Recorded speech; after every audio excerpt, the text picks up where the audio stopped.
U.S. President Donald Trump said Monday that he is taking over Washington's police department and activating the National Guard across the city in the hopes of reducing crime. The move comes even as city officials say crime is already falling in the nation's capital. CGTN's Jim Spellman has more in this report.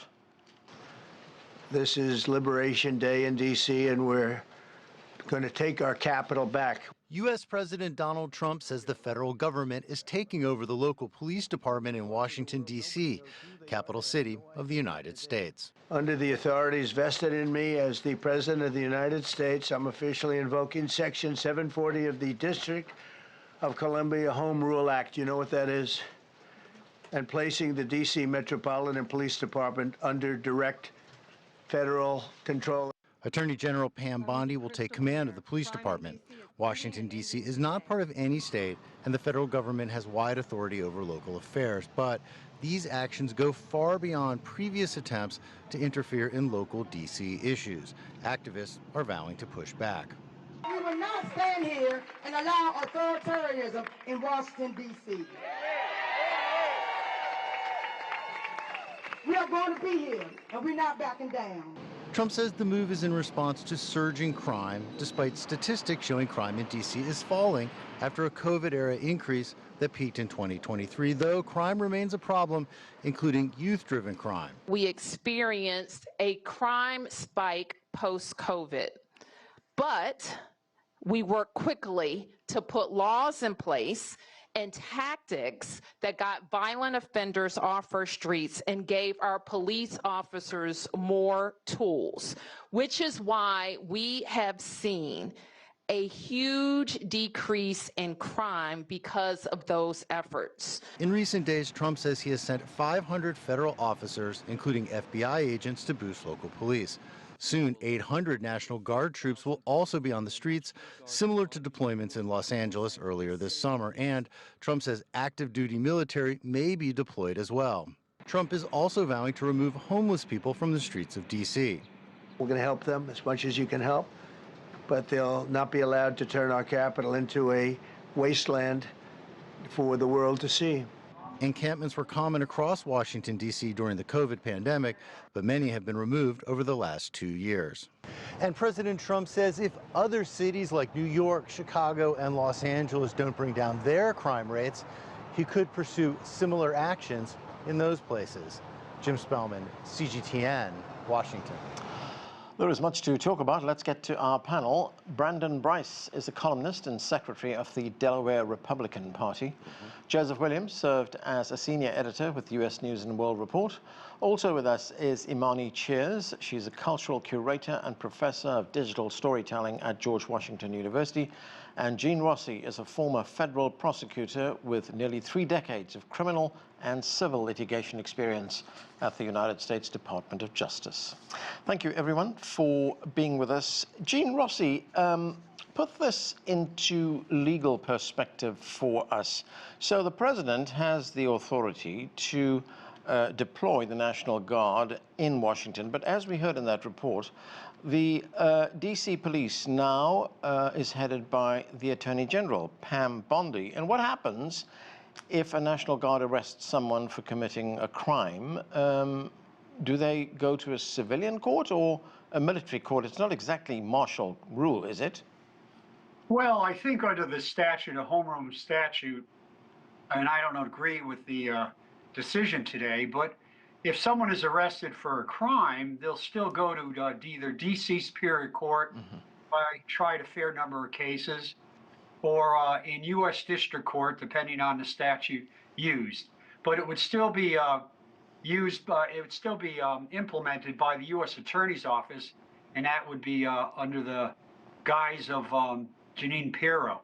But I got to say this: the one word that just sticks in my mind after listening to the comments by President Trump is the word irony. On January 6th, while the Capitol was being attacked by 300, 400, 500 people, and the president was sitting in his Oval Office or his inside room Did he lift the finger during the 3 or 4 hours to invoke the National Guard and bring them in or threaten to take over the DC government? No. So here we have the President of the United States exercising what he thinks is an emergency. But I have to say that the statistics show one thing, that this decision today is less about crime than about diverting the attention from a project that Pam Boddy should be working on, and that's whether to release some of the files in the Epstein investigation. It's as clear as bell. This is nothing more than a shiny object. So you feel that the president is trying to distract voters from the Epstein case? I don't feel it. I know it.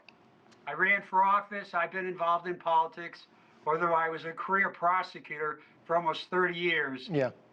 It's pretty evident what he's doing. Okay, Gene, there's just one other quick point I want to ask you about before we move on to the rest of the panel, and that is Washington, D.C. has a level of self-governance under the 1973 Home Rule Act. So for the president to mount a full federal takeover of the city, that act would have to be repealed, wouldn't it?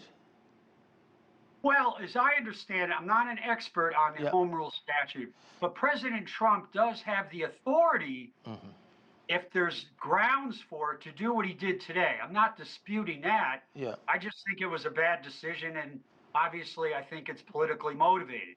But under the Home Rule statute, the sad part about the citizens of D.C., and I don't live here anymore, I work here, but I now live in Virginia. The citizens of D.C. don't have a member of Congress who can vote on legislation, or a senator, I should say. They do have a delegate to the House of Representatives, but they don't have what a normal state has. So it's taxation without representation, as they say. Right.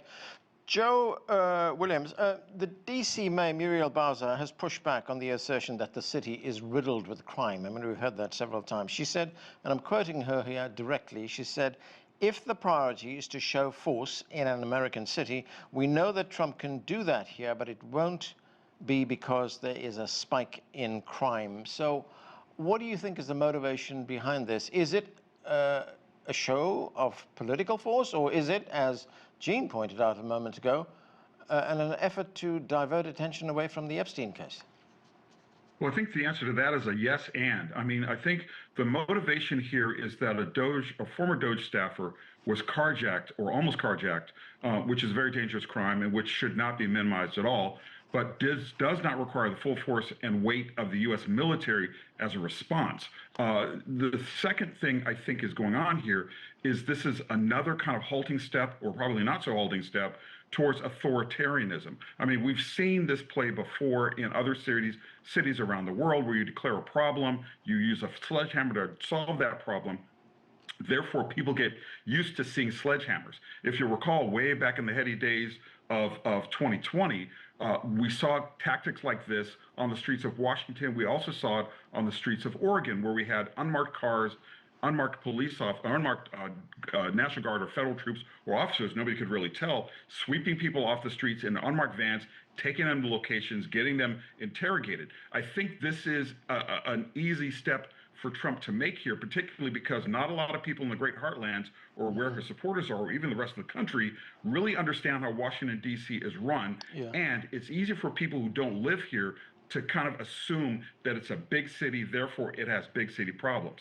But I think what you'll end up having here is the same sort of situation that we had in Los Angeles when he dispatched troops out there. They're going to be guards people, maybe Marines if he chooses to deploy them, kind of sitting around, standing around, doing nothing, because there really is nothing for them to do. I also might add that the plans for this really aren't very well formed. We haven't heard an outline of what their duties will be. We haven't heard where they'll be decamped, where they'll be patrolling. We don't know any of these things. And just as in Los Angeles, I would not be surprised to see troops sleeping or lounging around on the floor of the Civic Center, barring anything else or any other kind of action. We don't know what their charges will be. So it's very ambiguous. It's not really very well formed. It seems to be another one of Donald Trump's snap knee-jerk reactions to get attention and to show that he's on something when he's really got a million other problems that he could be working on. Right, Brandon Brice, I certainly want to know what you make of this, and more especially on why it's happening. But first, let's listen to some of what President Trump had to say. This city will no longer be a sanctuary for illegal alien criminals. We will have full, seamless, integrated cooperation at all levels of law enforcement, and we'll deploy officers across the district with an overwhelming presence. So, Brandon, as we heard in our report at the beginning, the crime has actually gone down in Washington, D.C., 26% compared to last year. But we heard the president there again invoke illegal aliens. I mean, does this reflect the next step in the president's law enforcement agenda? I mean, we had deportations, we had the tightening of the border, and now we have this in Washington. You know, this is a president, again, and I go back to, he's a showman. We saw this political theater happen. I mean, the reality is D.C. crime, unfortunately, well, fortunately, has went down. But, you know, if you're going to implement this in Southeast D.C. where crime is high. Implement this in Baltimore where there's significant crime. The reality of this is nothing more, and I hate to say it, this is nothing more than wag the dog. The question is, what really is, and I find it interesting, and listen, I'll be the guy to step out to say that I find it interesting that this is coming at a time when the Epstein files are being discussed. Now, we know two things. We know, number one, that Donald Trump, this is what he does. He gets the media riled up, and he's able to sway the message. The other thing is, though, is that when we look at, you know, some of the issues around Washington, and right now, you know, the mayor, I think if anybody looks bad in this, it's the mayor of D.C. I mean, the president literally today just said, I got this, move out the way. And for the most part, even though she pushed back on the crime rate, she's been quiet. If I was a mayor of a city, it doesn't matter. The mayor should be stronger. And it speaks to the status of, is this mayor somebody that the residents of D.C. actually respect? And furthermore, is this a mayor that actually should, you know, is exuding control of her city? Probably not. Donald Trump understands that. He understands press. And at the end of the day, this is an opportunity. This is a simple wag the dog for, and I agree with my colleague earlier on swaying the conversation away from the Epstein files. And I hate to say it, that's what it is. Right. Imani Cheers, good to see you, Imani. I mean, what is your reading of what the president is doing right now? And to Brendan's point about making the Washington, D.C. mayor, Muriel Bowser, look bad. I mean, does she look bad? I mean, she came out today, she held a press conference, she pushed back very hard against what the president was doing. And also, I mean, you know, the specter, the optics of National Guard troops in fatigues walking the streets of the Capitol. Yeah, I think it's really unfortunate because, you know, Mayor Bowser, I lived in D.C. for a number of years and just most recently, literally within the last 2 weeks, moved out to Prince George's County, Maryland. And I think it's really interesting that, you know, Mayor Bowser has her supporters, and she also has a lot of dissenters. But what we do in D.C. and what we do in the DMV is that we handle things in-house. And so the reality is that, and I completely disagree with Brandon, do not send more police to Southeast D.C. or to Baltimore, because the reality is that more police in our communities does not actually bring down crime rates. What brings down crime rates is when we immediately address the root causes of crime, which is really a lack of resources. And whether that resources be a lack of opportunities, whether they be financially, educationally, whether they be a lack of housing, a lack of stability, a lack of security, that's where you have increased crime rates. So instead of flooding our streets with National Guardsmen, which we also saw, of course, in places like Los Angeles, which also happens to have a mayor, Karen Bass, who is a black woman, it feels very targeted. It feels very specific. To be focusing on these two cities, Washington, D.C., as well as Los Angeles, as we saw earlier this summer, where there's a use of force and excessive force and saying we're going to take over, where they're completely conflating statistics. And we know that Donald Trump doesn't like actually real statistics and numbers, ones that are backed in facts. But he wants to just use terms, as Brandon did say, as a showman, to increase all of these sort of fears. He's a fear monger, and we saw that even going back to his first campaign back in 2015, the use of, again, the term illegal aliens and crime and corruption and the hideous nature of our city. D.C. is anything but hideous. Yes, all cities have issues. D.C. is not immune to that. Mayor Bowser is doing her best, but crime is down, and if you want to really address the root causes, then we need to talk about a lack of resources. And maybe they should look at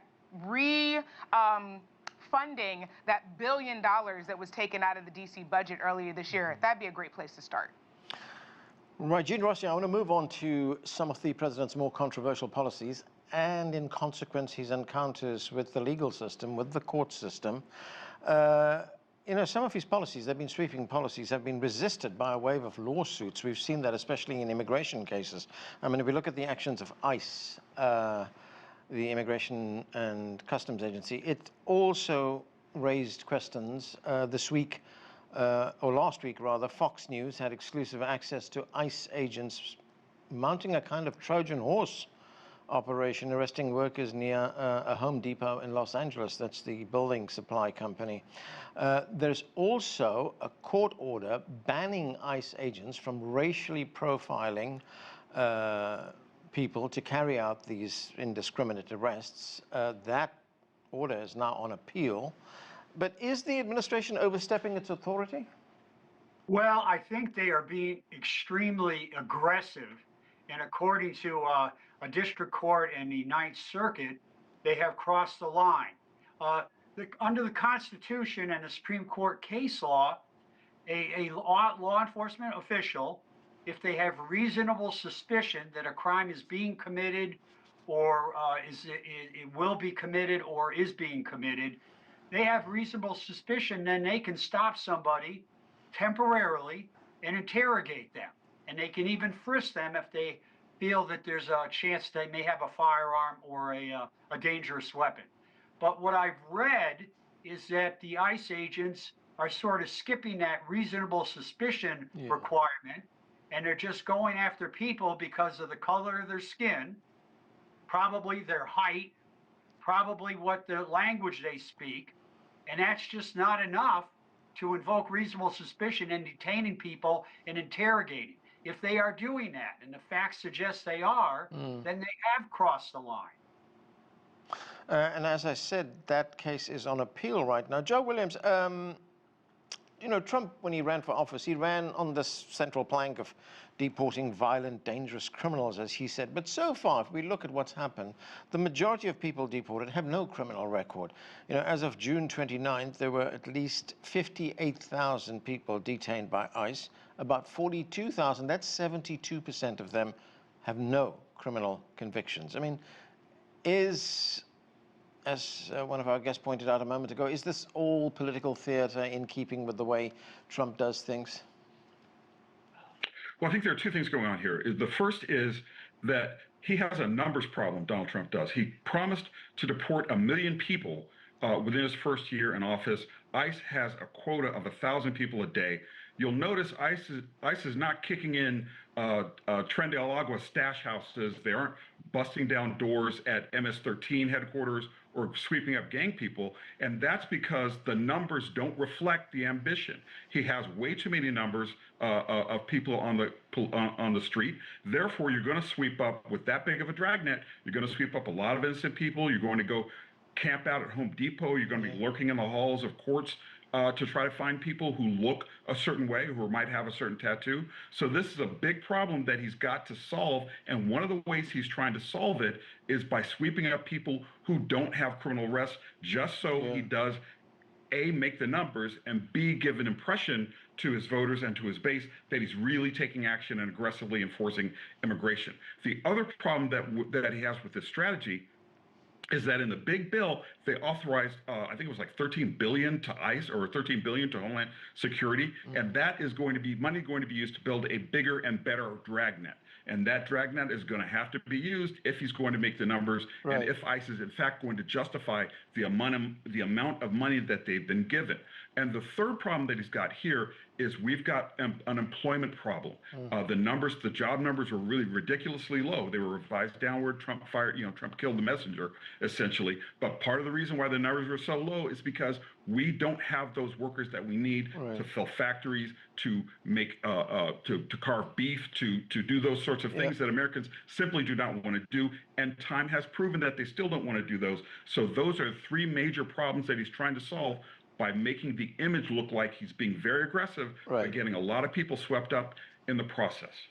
Brandon, on the president's immigration policies, I mean, there's other data as well. The Cato Institute says 65% of the 204,000 people processed into the ICE system had no criminal convictions. I mean, are we at the point now where people, especially those people in the immigrant communities, are rightfully feel that they're being targeted?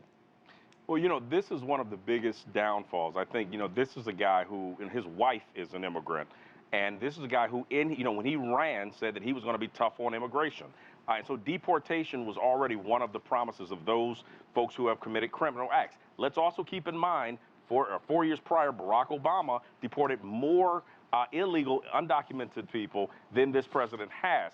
But the issue that I think he's going to have is now, when you look at states like Florida, which is an election state, California, another big state, Texas, they're watching this and they're saying, you know what, maybe it's time. I mean, for the first time, we're seeing Texas out of all states become purple. And so I think that the dynamics of what's happening now are going to not only hurt him, but other candidates for Senate and for the House in upcoming and future elections. Okay, Imani Cheers, I'm going to move on now to our final subject, and that is about what some are calling the war on academia. I mean, if we look at what's happening at the country's universities, you are a professor at one of the major universities in the country, but first we had Columbia University in New York, then Brown, and now Pennsylvania. They've made deals with the president to avoid funding cuts. We also have Harvard University, which is looking for a way out right now. I mean, Trump has said that, or accused these universities, rather, of not protecting Jewish students on campus. The other problem that he's had with them is that they are promoting progressive causes, things like DEI. I mean, where is this heading? Oh, I think we've seen exactly where it's heading. And that is, as you said, it's a war on academia, higher education. It's a war on critical thinking. We saw it actually before any of this happened when we were banning books in elementary school. And from elementary school all the way to the walls of the ivory towers, is that we're seeing this clear attack. It doesn't have as much to do with, quote unquote, the protection of Jewish students as it has to do with the criticism of the Israeli government's genocide of Palestinian people. And so we can go back and forth and redefine constantly anti-Semitism. But the reality is, of course, anti-Semitism is wrong in any place, in any space, and at any time. And so is, and which should be very clearly stated, so is sure the anti-Islamophobia and anti-homophobia and all of these other things that are used to target minorities and historically marginalized populations. And I think it's really, really disturbing when we have the attack on anything that includes diversity, equity, and inclusion as a way to really just be anti anything that is not white, male, Christian. And that is really disturbing, and we should all be alarmed. And so when you have universities like a Columbia who are willing to cave, when you have universities such as the University of Virginia who are willing to fire their presidents, we should all be really concerned. And I do mean every single person, because really, truly, that the universities, our places of higher education, our places of critical thinking, are the places that we should protect these ideas and not admonish them, and definitely not fire and continue to strip funds and put people in jail. It's absurd. Yeah, Gene Rossi, I've got a few minutes left. I want to talk about one particular case. This is the University of California, which says that it's reviewing a $1 billion settlement after the government froze millions of dollars over pro-Palestine protests. I mean, what impact is this kind of thing going to have on free speech, for one? I mean, can this be challenged in the courts? Oh, absolutely. You can challenge these actions in the courts. The thing that disheartens me the most is that they're holding back or trying to hold back research money. On Thursday of this week, I'm doing well, but I go to Johns Hopkins once a month. Knock on wood, my cancer is in remission. But that university and other universities are getting threatened or have been cut back on the research side. So that, to me, is probably the biggest collateral damage of these attempted actions against these universities, the cutting of research grants. I want to get to Joe Williams, and we're glad to hear, Gene, that your cancer is in remission. But Joe, what do you make of this battle between Trump and academia? Well, clearly it's a shakedown. And he shook down, he's shaking down Harvard, shook down Penn, is about in the process of shaking down UC Berkeley, and is attacked and is asking for $1 billion from the University of California at Los Angeles. So clearly this is a presidency being run as a protection racket with the First Amendment and academic freedom and research hanging in the balance. It can't go anywhere positive, mostly because universities are starting to try to figure out if it's worth it to try to put up a battle, because they're going to have to spend money one way or the other. Now, clearly, you can, like, as your previous guest said, you can debate anti-Semitism all you want, and anti-Semitism is clearly wrong. This is clearly a justification to try to shake down universities.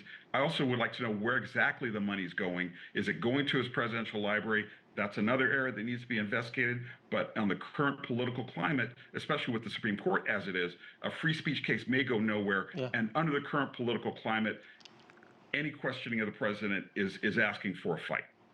Okay, and we have to leave it there. Thank you to all of you for being with us. That's it for this edition of The Heat. I'm Anand Naidu in Washington.